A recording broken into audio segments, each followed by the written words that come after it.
My daughter lied about ruining the irreplaceable wedding dress, then admitted she did it out of spite. Her punishment cost her $17,000 and her freedom. My ex-partner, Emily, who is 31, and I, David, 32, became parents to our daughter Maya, now 16, when we were quite young ourselves. We ended things romantically years ago, but managed to build a functional co-parenting relationship. We share custody and make sure Maya knows we are a team when it comes to her upbringing. One rule we established early on, and have stuck to firmly, is straightforward. If Maya breaks something that belongs to someone else, she is responsible for the cost of replacing or repairing it. We learned this lesson the hard way after a particularly boisterous indoor game involving a soccer ball resulted in a shattered antique lamp belonging to Emily's mother when Maya was 8. Maya spent her summer doing extra chores for neighbors to earn the money to pay her grandmother back. It took weeks, but she did it, and we hope the principle stuck. My side of the family is relatively small. It was just my younger sister Jessica, who is 27, and me as the grandchildren. Our parents, Pop George and Nana Helen, ran a bespoke tailoring and alterations shop for nearly 40 years. It was a fixture in our town. They specialized in custom garments, intricate repairs, and handling delicate vintage fabrics. Nana Helen, especially, had a reputation for being able to work magic with a needle and thread. She could look at a picture in a magazine and replicate the garment perfectly, often improving the fit or construction. My Aunt Carol, Nana Helen's sister, never married or had children. She started working in the shop straight out of high school and became Nana Helen's right hand. When Pop George and Nana Helen decided to retire about 5 years ago, Aunt Carol took over the business, keeping the name and the tradition alive. Last year brought some exciting news. Jessica's girlfriend, Olivia, who is 29, proposed. They'd been together since college, and everyone was thrilled for them. They started planning a wedding for the following autumn. Pop George, who still dabbled in tailoring for special projects, immediately offered to create a custom suit for Olivia. She was ecstatic. Pop George's suits were legendary among the older generation in town for their impeccable cut and quality. She spent several afternoons at his workshop, getting measured and looking at fabric swatches. Around the same time, Nana Helen pulled me aside. She had an idea, but it needed to be a complete secret, especially from Jessica.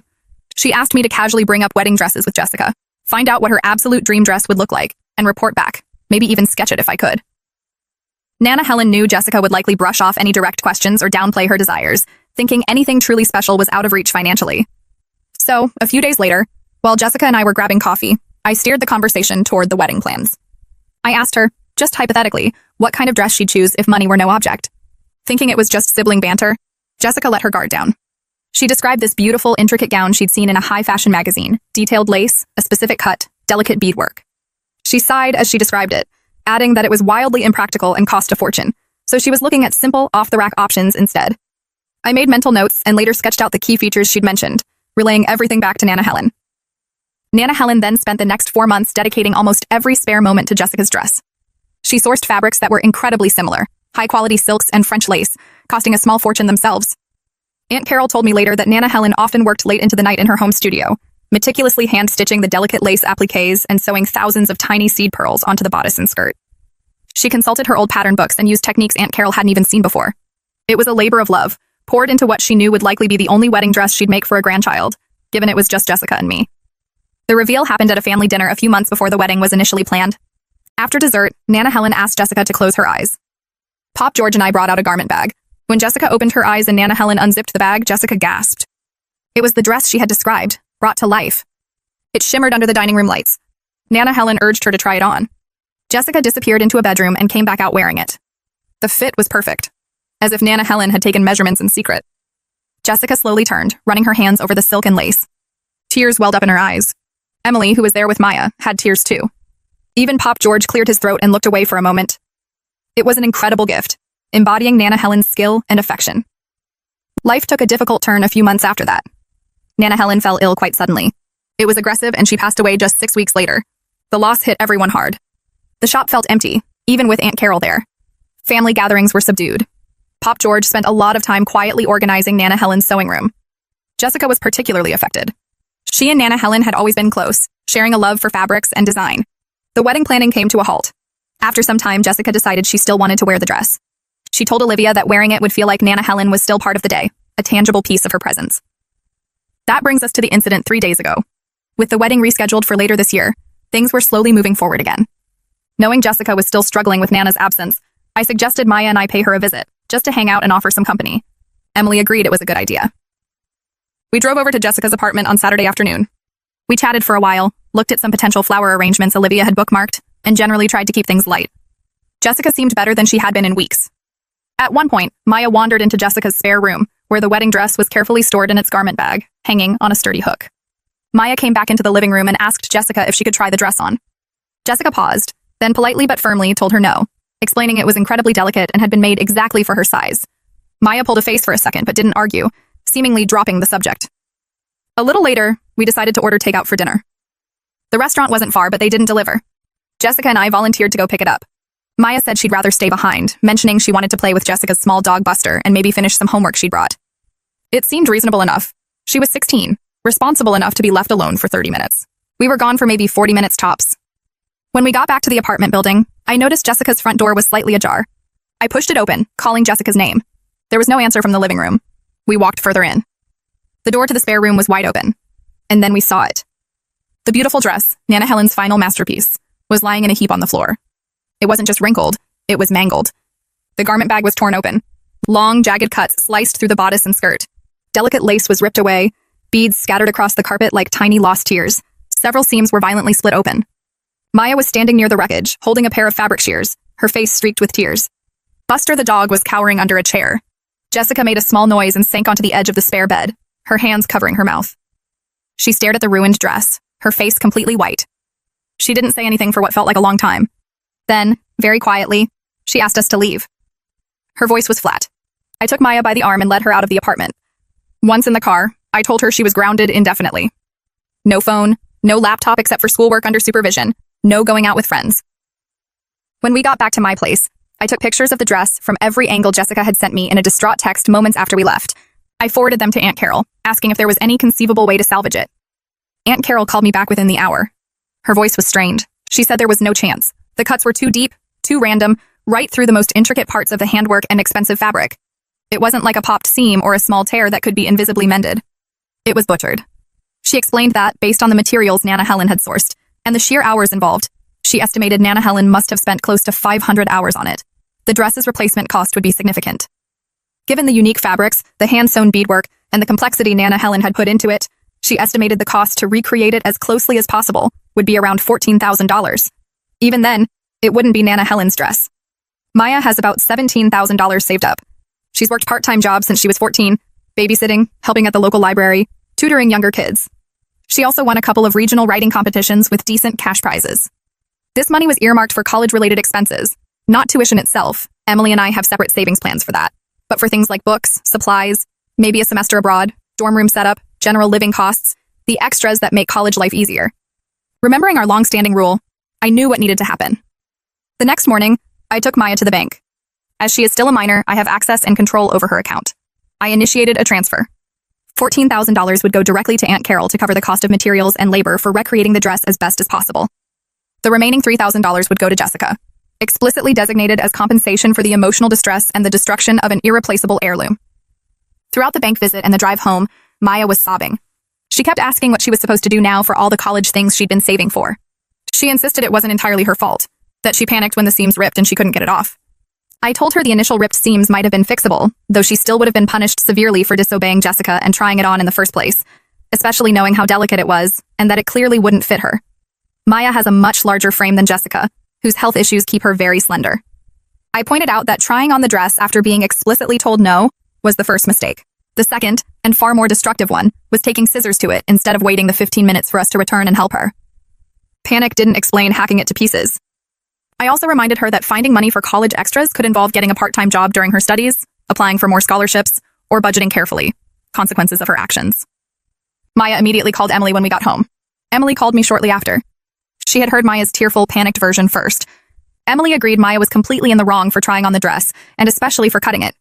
She understood the need for consequences. However, she questioned the severity of taking almost all of Maya's savings, arguing that I was potentially ruining her future over a dress that was, technically, a gift and therefore free. I reminded Emily of our rule, the one we both agreed on and enforced after the lamp incident years ago. Break it, you buy it. The cost this time was just devastatingly high. Emily acknowledged the rule but still expressed discomfort with the amount, suggesting it was disproportionate.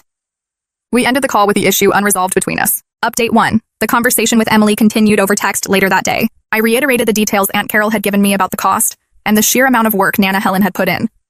Still unconvinced about the extent of the damage based solely on Maya's description, Emily asked to see the photos I had taken. I sent them. The silence on her end lasted for about 20 minutes. Then she called back.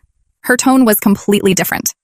She said the pictures were far worse than she had imagined, that hacked apart was an accurate description, not just a few torn seams. Seeing the visual evidence seemed to shift her perspective entirely. She now agreed that the consequence, while harsh, matched the severity of the action, especially given the irreplaceable sentimental value tied to Nana Helen. Emily told me she had spent most of the afternoon talking with Maya, pushing past the initial "I panicked" explanation. She said Maya was resistant at first, sticking to the story of getting stuck. But Emily kept asking why. Why try it on when told no? Why cut it instead of waiting?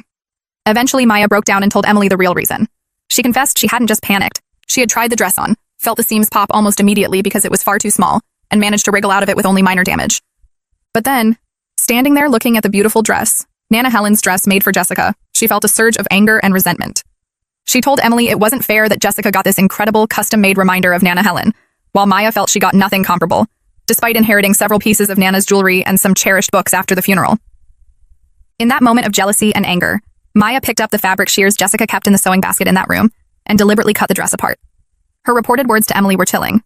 "If I couldn't have a dress from Nana, nobody could." Hearing this, that the destruction was intentional and motivated by jealousy, changed everything. It wasn't a panicked mistake, it was a calculated act of cruelty aimed at Jessica. Emily was shaken. She told me this wasn't the daughter they had raised. We agreed immediately that Maya needed professional help to understand and address the root of this behavior. Emily started researching therapists that evening, looking at local child psychologists and counselors, though many had waiting lists, and also exploring reputable online therapy platforms specializing in adolescence as a potential starting point. The punishment, the financial restitution, and the grounding stands. If anything, knowing the malicious intent solidified our decision. We also agreed therapy was now non-negotiable. I also spoke with Olivia, Jessica's fiancée. I explained the situation, the confirmation of the cost from Aunt Carol, and the action taken regarding Maya's savings. I also relayed Maya's confession about the deliberate nature of the act. Olivia was quiet for a moment, then thanked me for handling it directly and decisively. She said Jessica wasn't doing well. The shock and distress had triggered a severe flare-up of her ulcerative colitis, a chronic condition similar to Crohn's, often exacerbated by stress. Jessica was currently confined to bed, quite ill, and Olivia was worried she might end up needing hospital treatment if it didn't subside soon. Olivia said she would take the remains of the dress over to Aunt Carol early next week, as Carol needed to examine even the scraps to figure out exactly how Nana Helen constructed certain parts, and to confirm fabric types and beadwork details for the reconstruction attempt. Olivia asked for some space for Jessica for a while, needing time to physically recover and emotionally process everything.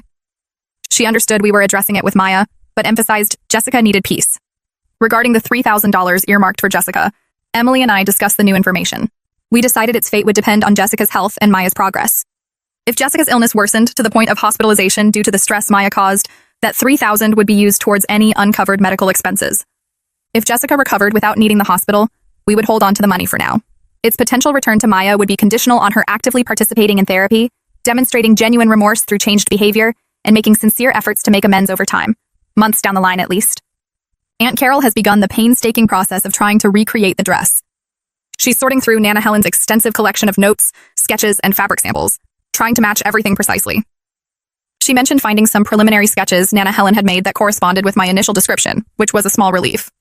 She's also carefully examining the damaged dress fragments Olivia dropped off, looking at stitch types and construction methods. She warned it will be a long process, as Nana Helen had techniques honed over 60 years that even Carol is unfamiliar with. Update 2. It's been a few weeks since the incident. The initial grounding terms have been fully implemented and enforced consistently at both my house and Emily's. Maya's routine is now strictly controlled. She goes to school, comes home, does her homework in the living room under supervision, and that's essentially it. Her smartphone was confiscated, replaced by a basic flip phone that can only call Emily, me, and 911. The SIM card from her smartphone is locked away. Her laptop access is restricted to school-related websites and platforms, with strict time limits managed through parental control software Emily installed. There are no visits with friends, no going out unsupervised, no access to streaming services or television beyond family movie nights, if earned through consistent compliance, and certainly no driving privileges. Her learner's permit is locked away. We also had to follow through on rescinding a privilege she had recently earned. Just before all this happened, Maya had completed a challenging coding project for a school competition, placing second. As a reward, Emily and I had agreed she could finally get the dog she'd been asking for, a rescue beagle mix from the local shelter we'd already visited. After she destroyed the dress, especially learning she did it deliberately, we told her the dog was off the table. Our reasoning was clear. Her actions demonstrated a profound lack of trustworthiness and impulse control. If she could destroy something so valuable and meaningful out of anger when left alone, we couldn't be sure she wouldn't neglect or potentially harm an animal if left unsupervised, or if she had another moment of uncontrolled emotion. She protested this, but Emily and I were united. Trust needs to be rebuilt from the ground up before such a responsibility can be considered again. Emily had even initially suggested removing Maya's bedroom door, but I persuaded her against that. Maya needs a space to sleep privately, even if her waking hours outside of school are confined to common areas. The 6-month duration of these restrictions remains firm. Both Emily and I are committed to enforcing it consistently across both households. Maya understands that any attempt to circumvent the rules, like trying to use a friend's phone or creating secret social media accounts, will result in the grounding period being extended. Her reaction has been mostly sullen compliance. There are occasional tears or arguments, usually when a restriction prevents her from doing something her friends are doing, but she hasn't actively defied the core rules yet. We found a therapist who works with adolescents and offers secure video sessions, bypassing the local waitlist issues. Maya had her first session last week. Emily and I joined for the first part to explain the situation from our perspective, then Maya met with the therapist alone. It's obviously too early to see significant changes, but the process has begun. The therapist wants to see Maya weekly for the foreseeable future. Aunt Carol has made some progress on the dress reconstruction. She managed to identify the specific silk supplier Nana Helen used, though one of the lace patterns seems to be discontinued. She's searching vintage suppliers and online marketplaces for a close match or enough yardage of the original if possible.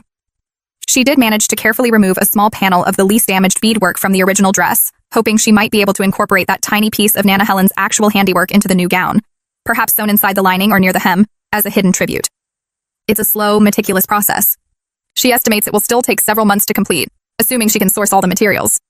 Jessica is slowly recovering physically from the ulcerative colitis flare-up.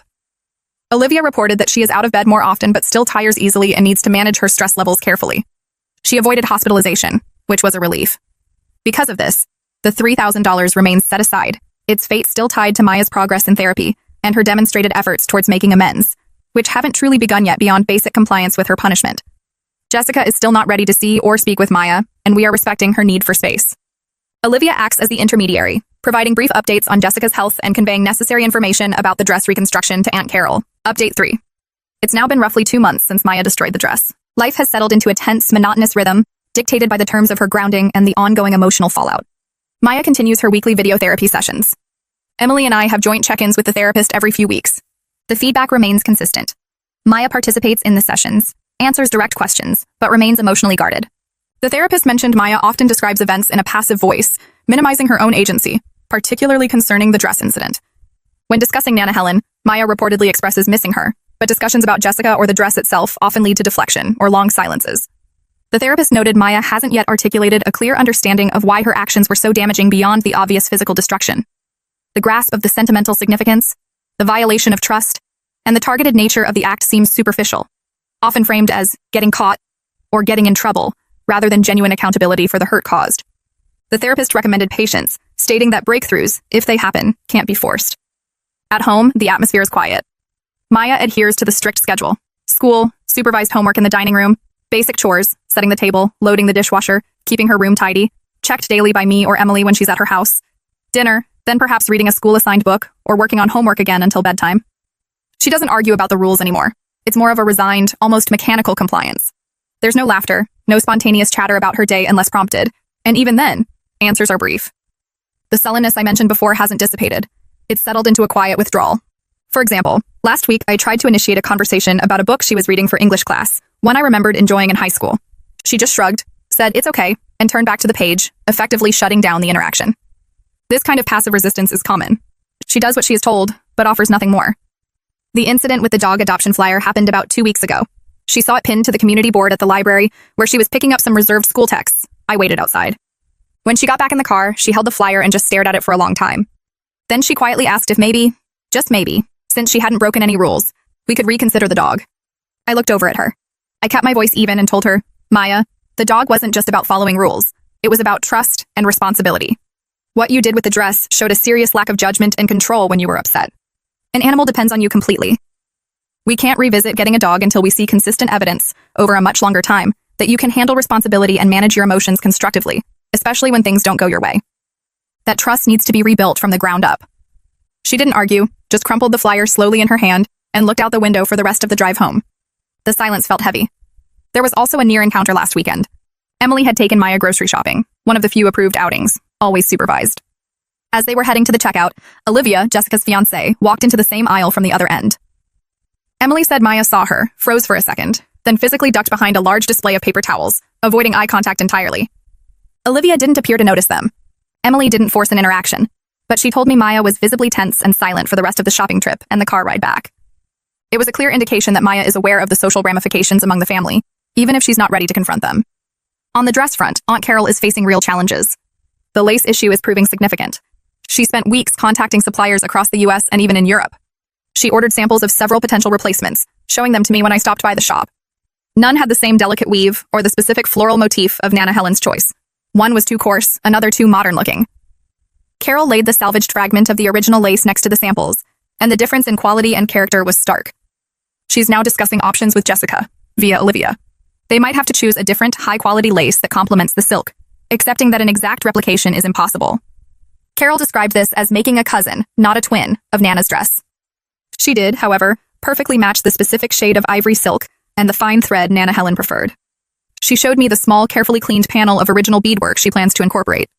Holding that tiny piece, seeing the minuscule, perfect stitches Nana Helen made, underscored the magnitude of what was lost.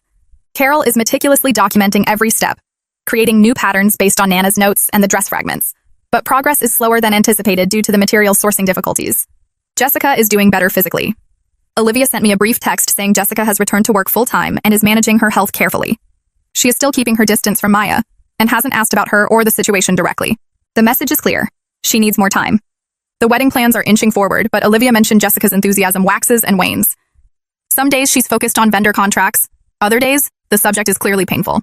The $3,000 remains untouched, pending significant changes in Maya's therapeutic progress and accountability. Right now, based on the therapist's feedback and our own observations, we are nowhere near considering its return. Update 4. About 3 weeks ago, on a quiet Sunday afternoon, Pop George called me. He asked if it would be all right to stop by. He didn't say why, but I had a feeling it was about Maya. He hadn't really intervened directly since Nana Helen passed, mostly keeping his grief private, focusing on his workshop and quiet routines. He arrived about an hour later. He looked older than he had a few months ago. His usual workshop energy seemed dimmed. Maya was at the dining room table, ostensibly working on a history paper. The usual quiet of the house felt amplified by Pop George's presence. He greeted me softly, then walked over to the dining table. Maya looked up, startled. "Hello, Maya," Pop George said, his voice gentle. He pulled out a chair and sat down opposite her. He didn't immediately launch into anything heavy.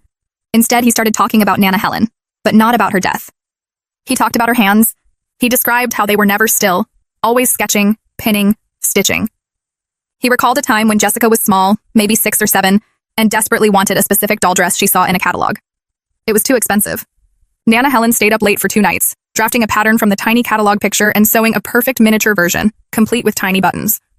He remembered Nana Helen teaching Jessica her first basic stitches, how patient she was. He spoke about the shop, the scent of fabric bolts and steam from the iron, the rhythm of the old sewing machines. Maya listened, mostly looking down at her textbook, occasionally flicking her eyes up at Pop George. She didn't say anything, just picked at the edge of a page. Then, Pop George shifted slightly in his chair. "That dress, Maya," he said, his voice still quiet but carrying weight. "Your Nana poured herself into that dress. It wasn't just fabric and thread, it was. Well, it was her way of being there. At the wedding, you know? Her hands made that. Hours and hours. Thinking about Jessica, thinking about the day." He paused, looking directly at Maya. "She told me once while she was working on it that she hoped it would be something Jessica could keep forever. Maybe even pass down one day. An heirloom." Maya visibly flinched at the word heirloom. She hunched her shoulders slightly. Pop George continued. "I saw the pictures, Maya. What happened?" It wasn't an accusation, just a question hanging in the air. Maya mumbled something incoherent, her eyes fixed on the table. "Why?" Pop George asked simply. "Why did you cut it?" Maya shook her head slightly, still not looking up. "I don't know," she whispered, barely audible. "You don't know?" Pop George repeated. Not unkindly, but with a note of gentle persistence. "Was it an accident? Did you trip?" "No," Maya mumbled. "The seams, I panicked." It was the same fragmented explanation she initially gave us. Pop George was silent for a moment. He reached out, not to touch her, but just rested his hand flat on the table near her textbook. "Panic doesn't usually involve finding scissors, Maya. Cutting something takes time. It takes effort." He sighed softly. "Did you think about Nana Helen when you did it? Did you think about Jessica?" Maya pressed her lips together tightly and refused to answer, pointedly turning a page in her book, even though she clearly wasn't reading. Pop George watched her for another minute. The silence stretched. Then, he slowly pushed his chair back and stood up. He looked from Maya back to me, standing by the doorway. He gave a small, weary nod. "All right," he said softly. He walked back towards the door. As he was leaving, he put a hand briefly on my shoulder. "She's got a hard road ahead, David. We all do, I suppose." Then he left. After the front door closed, Maya remained frozen at the table for several minutes. Then she abruptly gathered her books, stood up without a word, and went to her room. She stayed there until I called her for dinner. She didn't mention Pop George's visit, and her demeanor, if anything, seemed even more withdrawn and unreadable that evening. There was no visible crack in her facade, no indication that his words had prompted any reflection, at least none that she showed outwardly. His visit hadn't produced a breakthrough, but it felt like another necessary layer of confronting the reality of her actions, delivered not with anger, but with the quiet weight of shared family history and loss. Emily and I discussed Pop George's visit later that night. We both agreed it was a significant gesture on his part, trying to connect with Maya through shared memory and quiet questioning. We were both sobered by his assessment. A hard road ahead. It echoed the therapist's calls for patience, but also highlighted the depth of the repair needed, not just for the dress, but for the trust and relationships within the family. The path forward remains unchanged: continued therapy, maintained consequences, and waiting for Maya to choose accountability.